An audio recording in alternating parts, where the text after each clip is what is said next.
Bom dia, boa tarde, boa noite. Sejam bem-vindos. Aqui quem vos fala é o Wilson, diretamente do Instituto Voigt.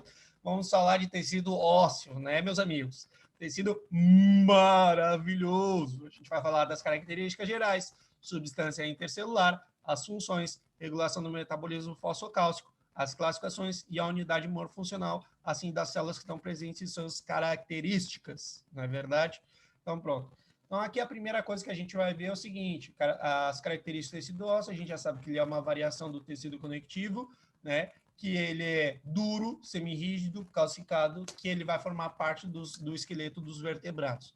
A substância intercelular é mineralizada, ou seja, vai ter cálcio, fosfato e magnésio.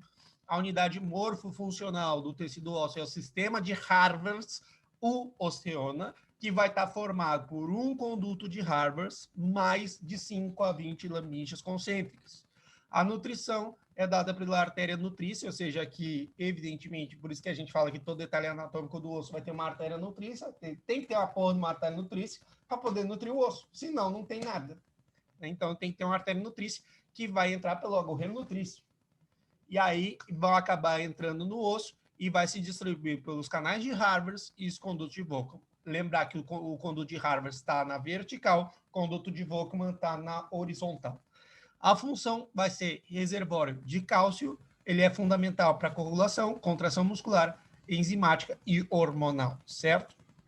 Então, aqui a gente vê o seguinte, a substância intercelular que é mineralizada, a gente já sabe que ela vai ser altamente mineralizada por quem? Pelo fosfato, o cálcio e o magnésio, né? Esses são os elementos que vão deixar a substância intercelular mineralizada.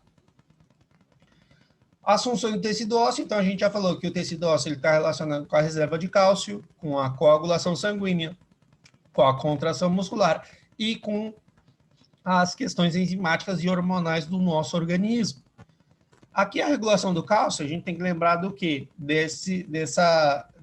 Esse slide aqui maravilhoso, que vai falar da hipercalcemia e da hipocalcemia, ou seja, que é um R totalmente independente do R hipotálamo hipofissário, porque, na verdade, o que vai determinar? Então, a tireoides e a paratireoides vão ser reguladas através das concentrações de cálcio.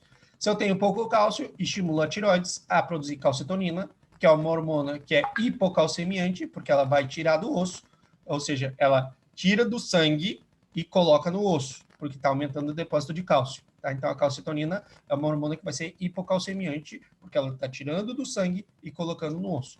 Então, aí, nesse caso, a calcitonina faz que diminua a absorção de cálcio no intestino e no rim, porque eu já tenho muito cálcio na corrente sanguínea.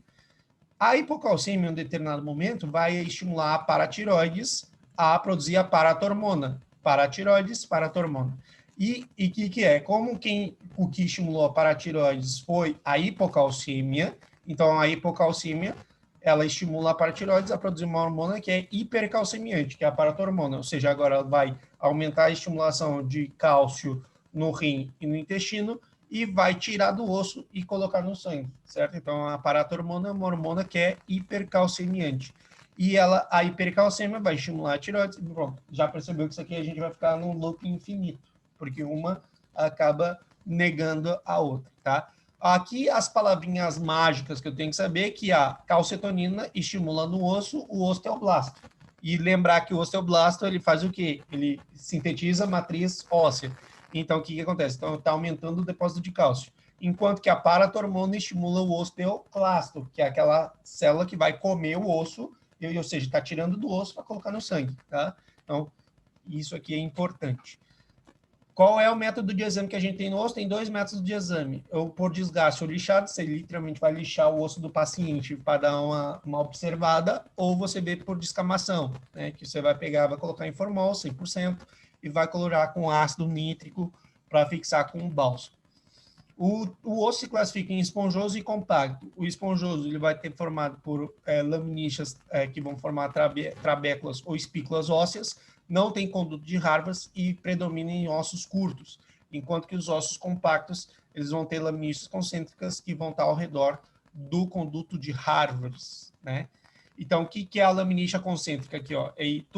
Então, aqui a gente tem isso aqui é a laminícia concêntrica. A gente tem 1, 2, 3, 4, 5. O que a gente tinha que falar do que precisava para ser o sistema de Harvard? Eu preciso ter um conduto de Harvard, ó, que está no meio, de 5 a 20 laminíceas concêntricas. Então, tá aqui, ó, estou conseguindo ver, ó, uma laminícia, 2, 3, 4, 5. Fechou? Então, eu tenho conduto de Harvard central e as laminíceas concêntricas que estão ao redor do conduto central. Então, fechou. Isso aqui inteiro é o sistema de Harvard. Então, pronto. Essa aqui é a unidade morfuncional do tecido ósseo. Então, vou perguntar para vocês qual é a unidade morfuncional do tecido ósseo, o quê? Sistema de Harvard. U osteona. Tá? Então, a gente já... Oi. Mas nas epífises do osso largo vai ter ossos conjuntos também, né? Sim. Então, o que acontece? A gente tem o osteocito, que eles vão estar fechados por lagunas e vão passar pelo mantenimento do osso por suas prolongações, tá? Então, aí, aqui a gente vai ver que tem uns canalículos, esse emaranhado que parece fiozinhos, eles são o quê? São canalículos onde cada osteocito vai se comunicar com o outro, tá? Para trocar o quê? Para intercambiar os eletrolitos que vão fazer parte da matriz óssea, tá? Então, esse monte emaranhado aqui parece fiozinhos, vocês têm que pensar como se fosse canalículos, ou seja, são túneis pequenos. Eles servem para conectar um osteocito com o outro, tá? Isso aqui é importante. No tecido ósseo, eu só tenho crescimento aposicional, certo? Então, o que acontece? Eu só tenho crescimento aposicional, não tenho crescimento intersticial. Então, aqui eu tenho a célula da capa interna que está vindo do periósteo, tá? Porque tem algumas apostilas aí que eu tinha dado Ctrl+C, Ctrl+V, estava pericôndrio, não pode ser pericôndrio, tem que ser periósteo. Quem está com a apostila aí na mão, já corta e já bota assim, ó, eita, o Luiz falou que estava errado aqui, então já estou fazendo errado.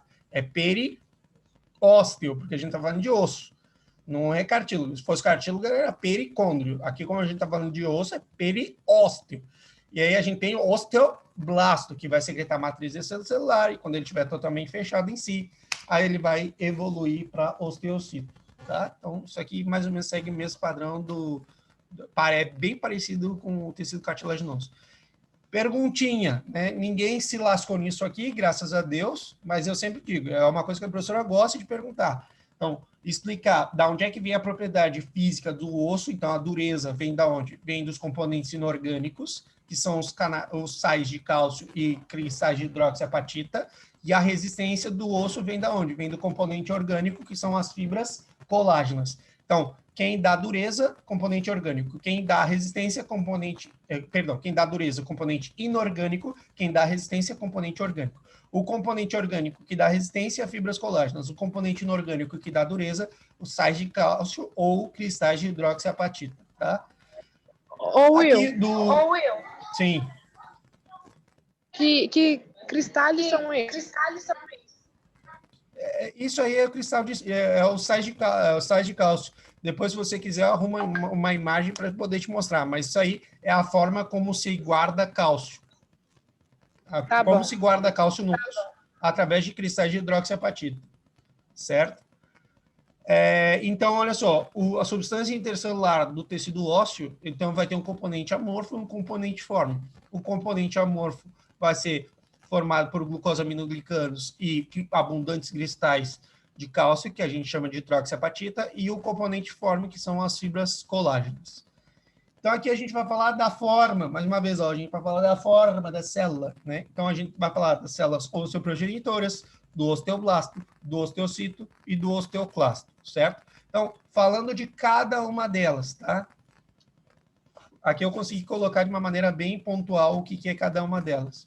Então, a célula osteoprogenitora, a gente já sabe que são células que estão em repouso, que elas podem se converter num osteoblasto, que elas estão na superfície óssea, olha aqui, ó, na superfície óssea é onde a gente encontra a célula osteoprogenitora, tá? Então, o que seria a superfície óssea? Então, ela se encontra na capa interna do periósteo, do endócio, e são as células que estão revestindo basicamente os condutos de Harvard e os condutos de Volkmann.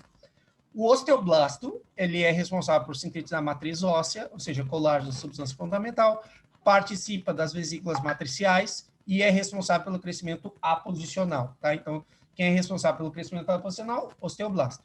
O osteocito já é aquela célula que é madura, que tem laguna, né? Ou osteoclasto, Perceba que aqui quem forma a laguna no osso é osteoclasto, quem forma a laguna no tecido cartilaginoso é condroplasto. Então, aqui é osteoclasto e no cartílago é condroplasto, tá? Então, só perceba aqui.